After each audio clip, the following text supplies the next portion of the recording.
Shudder Sundays, episode 24. This week we are diving into the psychological, supernatural Little Bites. Do you believe in God? I think you must. Mom, what's wrong with you? It turns out monsters are real. And there's one downstairs. This was released October 4th, 2024, directed by Spider One. Not Spider 2. Spider One. Spider One. Brother of Rob Zombie. Yes. I think this is why you picked this movie. Biological brother, too, and this is why I picked this movie. I wanted to see his take on the horror genre. Also, the singer of Power Man 5000. And I forgot about this. They're from Massachusetts. They're from Haverhill.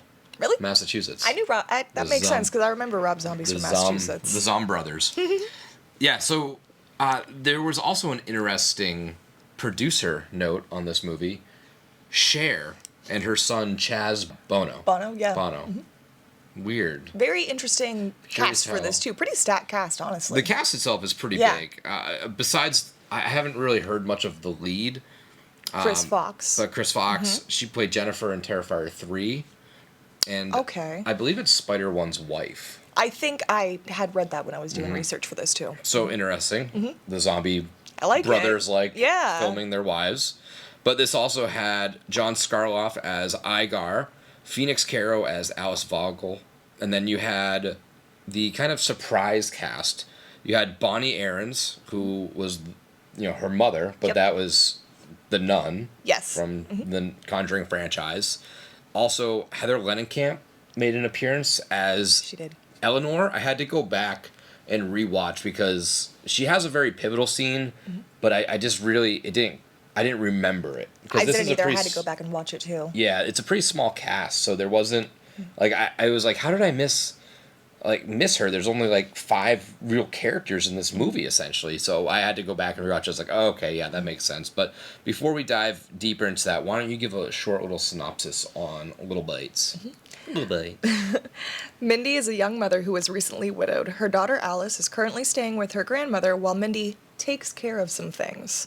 In reality, she's trying to protect her daughter from the fiendish monster Agar, who lives in their basement and feeds on her body to stay alive. Igar. Fun little name. So, Shudder Skull rating. I think you probably saw this the other day. I think you made note of it when I was watching it, so I'm assuming you remember, but for the people, why don't you just take a stab? I tried to Shudder Skull rating. Actually look at the ratings for these, since these were my picks for the month, and oh, that's cheating. You can't this look. This one did have a surprising Shudder Skull rating. I did take a peek of it, so I'm just gonna go along with it. I'm gonna say it had 3 skulls. It did. 3 skulls. 3 skulls on the Shudder Skull rating. Not our usual 4. No, it's. I feel like a 3 is bad for Shudder. I do too. If it's not a good movie, it's a 3. It's kind of disheartening. Yeah, and then Rotten Tomato. There was no audience score, but there is a critic score. So actually, I don't remember the Rotten Tomato score, but I do remember briefly seeing it. I want to say it was somewhere in the 50s. No.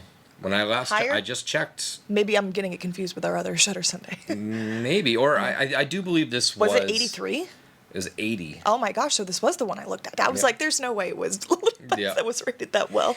Yeah, no, an 80 for the critics for Little Bites. So let's dive into this movie a little bit, and then we'll kind of get to our categories. I can obviously make notes as I watch the movie and go along, and one of my first notes was, somebody must have heard or seen Insidious, according to these opening titles. A lot of strings, almost too similar for me, for my liking. That was my first note that I had on here too, was the score similar to the music from Insidious, and I should have looked it up. Maybe I'll look it up in a second, but did you happen to look who composed the score for this? No, I didn't. No, I wasn't. I was curious if it actually was, but very similar to Insidious. Reminiscent. Very cool. Yeah, I don't know. I forget the song title, but it did open with a nice, almost acoustic-y style song. It was kind of old weird. 50s style kind of sounding. That weird one. I think it was more new age soft rocky. Was it? Okay. But then the Insidious string quartet came in. I was like, okay. Right at the title card too. I didn't really like that. No? No. I liked it. It was too Insidious for me. It was it was switched up a little bit. I did make note, Chinese food takeout noodles. Nice nod to the Lost Boys. That was cool, little thing.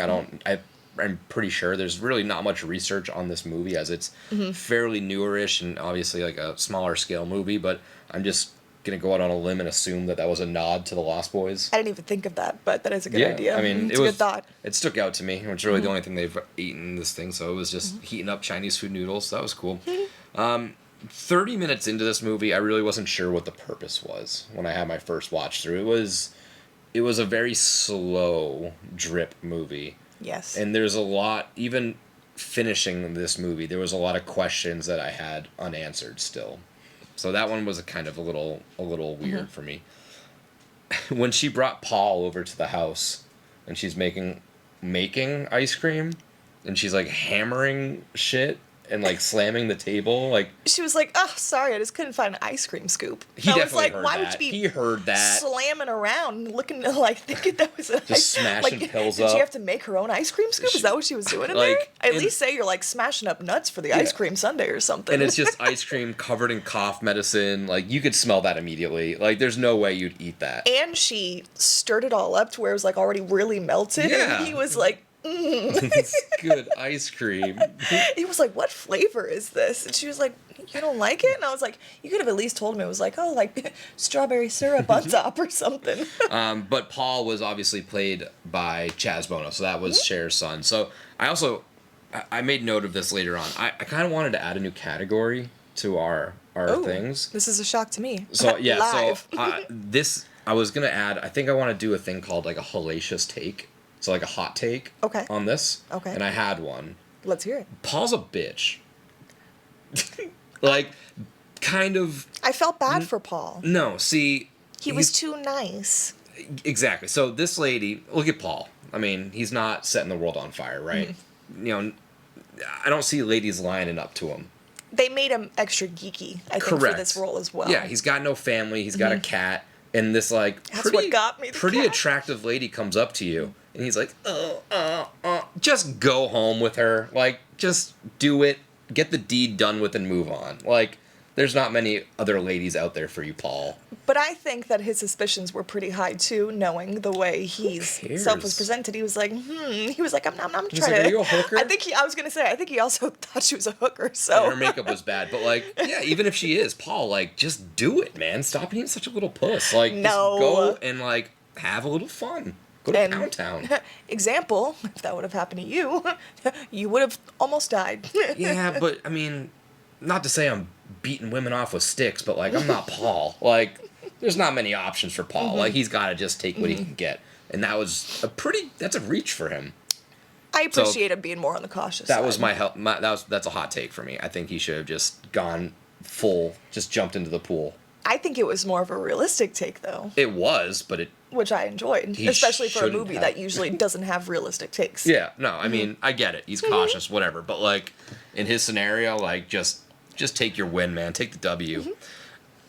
I did like I viewed Igar as, like, a very annoying dog.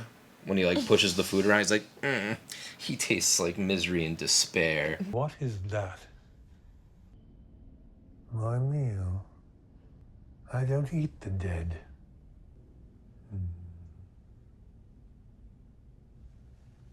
It's like, that's like your dog when you put just dry food out, and it's like, it looks at it, looks at you, noses it, and just gives you, like, that stank look. And you're like, you're such a dick. And then you're like, all right, I guess I'll go get you good stuff. Like, he was just such, like, pretentious little vampire or whatever he is. Is a great way to describe Agar.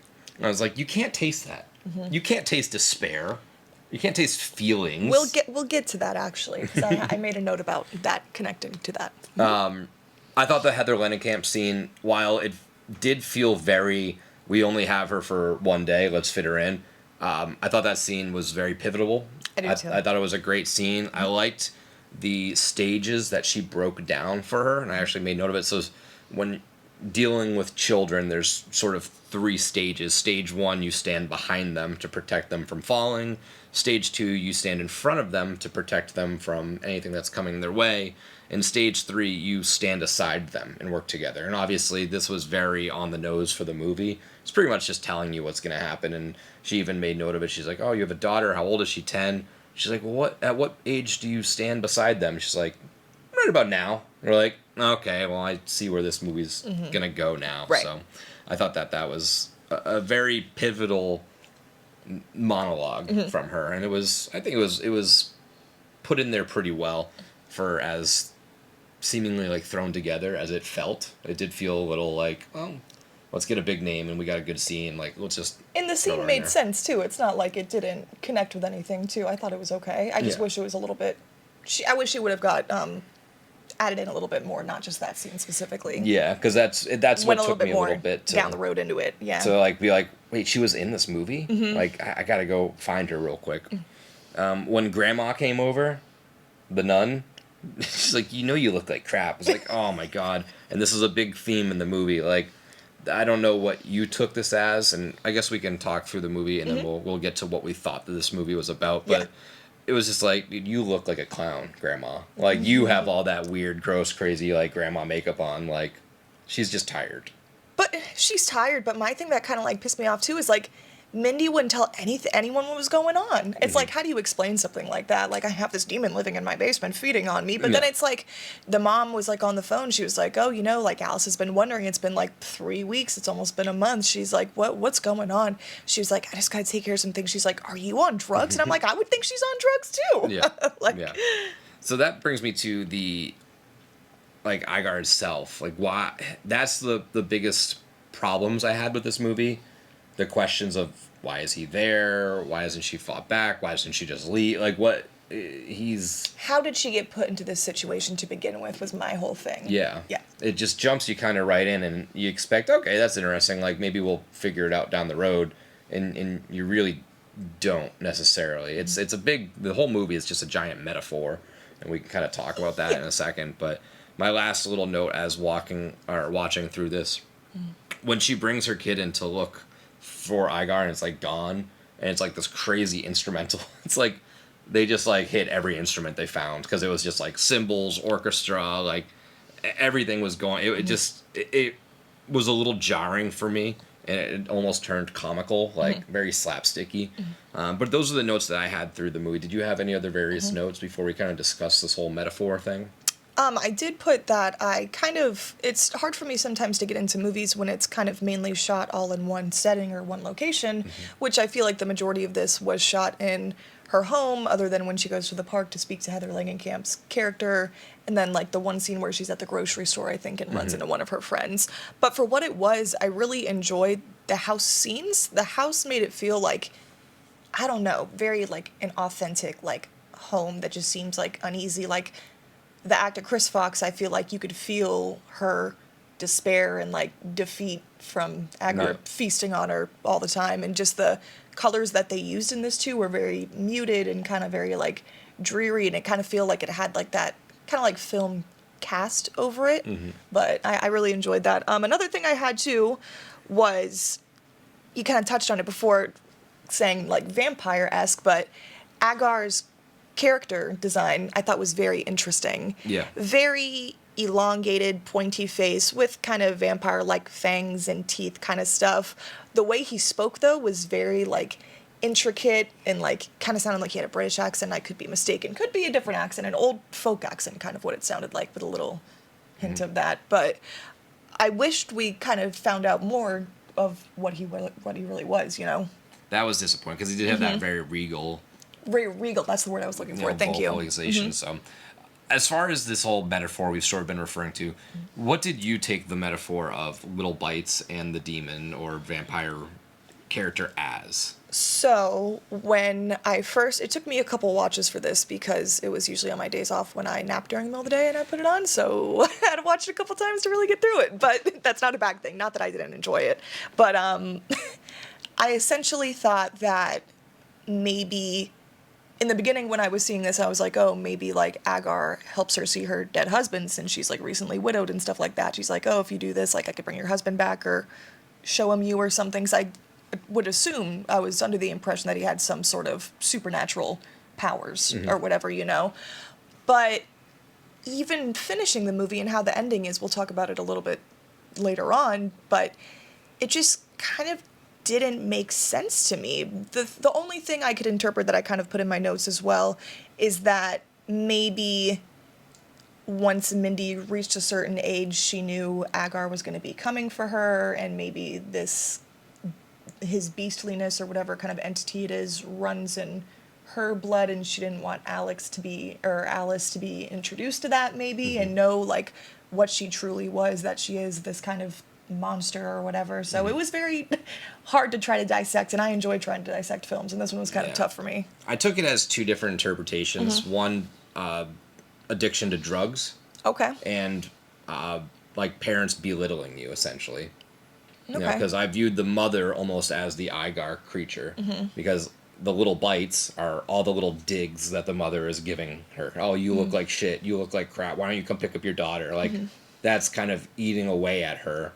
And she's trying to break the cycle and get rid of the demon before she passes it on to her daughter. She doesn't want to keep that train rolling. Okay. And then I viewed it as sort of an addiction with, like, some sort of drug-oriented addiction, because all the little marks, kind of like the slash marks and stuff like that on you, you're kind of leaving that. The whole, you know, pushing away your family and kind of battling your demons, essentially. I viewed that as kind of an interpretation of that. So I do think that this is a very deep movie. Look at you. Those were great. But it felt like, for me, that was kind of just all they sort of had.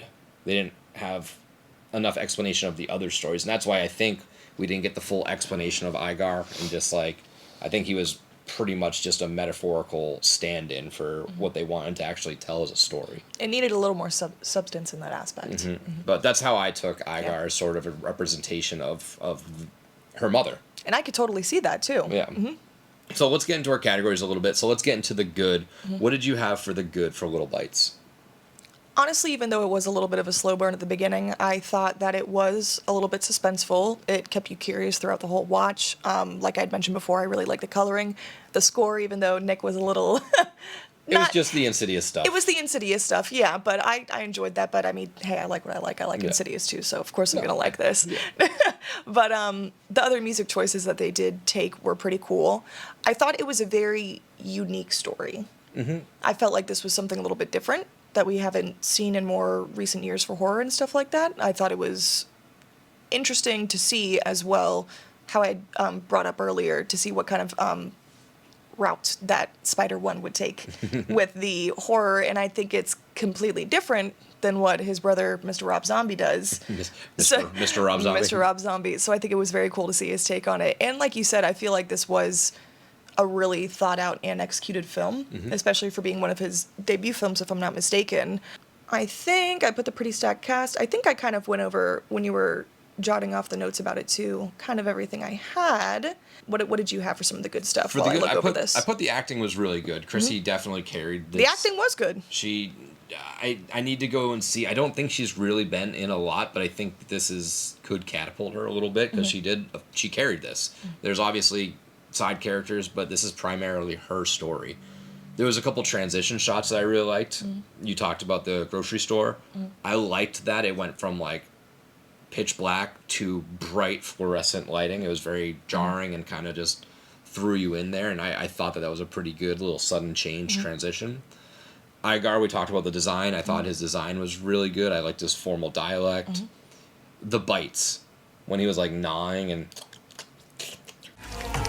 What's that? Very gross, very well done, very crunchy and juicy. I liked that. It didn't really, for a vampire movie, it didn't really show a lot of gore, but by hearing it, you can just imagine it. You can picture the blood everywhere, and it didn't have to full on show you that. And I liked that it was a lot of big name actors. It's a shame that some of them didn't have more to do with this, but you can tell they sort of were like, oh, we got you for a day or two, like we're just gonna bang this out real quick. But that's all I had for the good. Did you have any more before we get into the bad? Kind of some of those transition shots you were saying and stuff too, where they didn't really show too much of the blood and gore on scene when the child care or social worker came over to like check on Alice and stuff like that, and Agar kind of kills her off scene, like in the basement. I thought that was kind of good, and you could hear her screaming and being ripped apart. So I thought that was kind of fun. So let's get into the bad then. What did you have for the bad? I actually had a little bit more bad than the good. Okay. Unfortunately for this one. I wouldn't say bad per se. I had told Nick after I finished my first watch through on this completely that I thought this would have made a great short film. Even though I said it did kind of have a slow burn at the beginning, but it paid off a little bit, I feel like it could have been cut down. The runtime on this was already pretty short. I think it was just a little over an hour and a half. But I feel like the way that Agar's character was and the way they kind of dove right into the story from the beginning of this without giving us that little bit of backstory or insight, I feel like this would have worked better as a short film than it wouldn't have maybe left me guessing as much if there's more to behind this. Another thing I had on there was the ending I thought was a little confusing. I know we had mentioned that before in your theory and my theory of what this meant, but I just really know what Agar was doing there. I just want to know what he was doing there in the first place, and I want to know at the end how miraculously Mindy and Alice turned into these blood-sucking creatures and decided to eat him instead. And then that's what I was thinking too, and I was like, this whole time, like, she's trying to keep him away and this and stuff like that, but like she never once tried to kill him, I guess maybe because he's so powerful, or if he is a vampire creature, if that's what he is, if he can't be killed. But it seemed like they killed him at the end when they ate him, so well, that kind of threw me off a little bit. That goes into that whole metaphor, standing beside her over killing the demon, not passing that along. But again, like you said, metaphors are great, but for storyline purposes it did not feel correct. What else did you have for the bad? You said you had a list. And now I see maybe I was just exaggerating, so I don't have too much. So I did put that it was a bit slow for me, and I didn't see the full payoff on everything. You know, there's a lot of little things that I just feel like were started and didn't completely finish. I get the metaphors, like we went into that a little bit, but it did seem like that was primarily what they had to work with. And again, if you want to do that, that's fine, but I would like it to be much more layered and kind of bring us in on more of this stuff if you want to do that, but it seemed like a pretty blanket situation. A lot of this stuff we have talked about. Why is the monster here? Why did it leave? How long has it been here? Why didn't she fight back? Is he blackmailing? There's a lot of question marks there as far as storyline goes. I did put the score seemed ripped off, a little too similar to Insidious. But that's all I really had for the bad. Just a couple little things here and there. But for your top moment, what do you have for your top moment from Little Bites? It was kind of a weird little scene, but the way that Agar and Mindy talked to each other, I thought was really funny. And she was like, yeah, we can't do this anymore. But then he was like, do you want me to sing you a song? And she's like, no. And then he starts singing it anyways, and afterwards, and he was like, did you like my song or something? Or da-da-da? And she was like, no. Yeah. Like, she didn't really talk to him as if she was frightened of him. No, yeah. And not, like, respectful of him, but just, like, kind of accepting that he was there, is what it seemed like. Power over her at for some point. But for my top moment, I put the Heather Langenkamp sort of monologue speech at the bench. That was a very pivotal point of this story. I didn't want to interrupt you, but we didn't mention as well that Heather Langenkamp also lifted up her leg or her blouse, her arm, and she also had bite marks on her. So I'm like, did this bitch know Agar too? Is he just going everywhere, or is this another thing that maybe she had went through in the past, and she also went through this, and she ultimately got out at the end and I think that's the metaphor, saw the light at the end. Which I didn't like that either, because if it's a metaphor, it shouldn't be seen in the visual landscape of things. That's what confused me. These are supposed to represent internal wounds, but now she has extra. I don't know. It just got a little jumpy there, but I agree. That was a little weird for me, but the monologue itself sold it for me. Yeah. So what would you change about Little Bites? I feel like maybe I need to start taking my notes better for this, because I feel like I kind of intertwine everything together, so maybe my could have changed went with my dislikes, but change-wise, I wish we would have gotten a little more backstory on Agar. Could have shortened this, or cut this down into a short film, I think it would have worked a little bit better. And yeah, I feel like the things that would have changed kind of goes hand in hand with that. Yeah. Maybe a little bit more of some of the bigger names that we had on there. Maybe they didn't have, like you said, the timing for it or whatever. Yeah. But Bonnie, what's her last name? I'm sorry. The lady from The Nun. The Nun, that's Bonnie Aarons. Bonnie Aarons, there you go. Yes. Her, like, the motherly voice over the phone, you only really saw her in that one scene, but she just sounded like such a creepy, like, uncomfortable, like, naggy, like, character, and I kind of wish she was seen more on screen. So I guess just with that, same thing with Heather Langenkamp, too. Yeah, I put that, I would have changed the ending. It just felt anticlimactic to me. It was kind of a build up, and then they're just kind of eating him. Yeah. I just would have liked a little bit more explanation of, overcoming the demon or whatever, something like that. Who is this for? Who would you recommend Little Bites for? I think this is a good horror film for people who like to think deeply into a film, behind the deeper meaning for it. Also, those who are a fan of slow burns or more somber films, not ones with much gore and blood, I guess. Yeah, it's not that scary. No. I put same thing. If you like vampire movies, If you like vampire movies, a decent little addition to the rotation. So it is a deeper movie, though. Have we came to the conclusion that he is a vampire? I'm just referring Is that to him okay? as such. Okay, I just want to make sure. I I was like, it fits the vibe of It a does. vampire movie. So, fear and beer rating. Our fear rating 1 through 5. How scary this movie was, and a beer rating 1 through 5. How good was this, or how much did you enjoy this? What is your fear rating for Little Bites? for my fear rating, I gave this a 1.5. I didn't think this was very scary. Yeah, unfortunately, more suspenseful than scary, or more of a thriller, I guess. But Not much thrills either. not much thrills. I feel like it was just kind of felt like it was slowed down, like in slow motion a little bit. Yeah, I gave this a 1. I think primarily just for the sounds, because Igar's creature character looked really good. There wasn't a crazy amount of blood, and there really wasn't a lot of, like, scares either. Like you mentioned, when she's talking to Igar, it's very, conversational. It's not of fear. It's not jump. There's one jump scare, and it's at the title card at the intro, and that's really the only scare you get. So your beer rating 1 through 5. How much did you enjoy this film? My beer rating, I gave this a 2.5. 2? Okay. I gave it a 2. 2? Yeah, Okay. so kind of right below you. I thought it was a little bit below average movie. We just discussed everything that we liked and didn't like about this movie, so I won't have to dive too much into it, but I just think the meaning of the movie was good. I think the execution was just not completely there for me. I usually like these almost play-like movies, the one settings. I kind of enjoy those when they're done right, because you can really just play with it, but this one did feel like it needed a little bit more. But that was Little Bites. Check back next week for Shudder Sundays as we continue along the month for Jamie's month. She picked all these movies. Next week, we're going to be diving into Caveat. Same director as Oddity. We Excited talked for about that last one. week. So be sure to check back next week. We'll see you soon.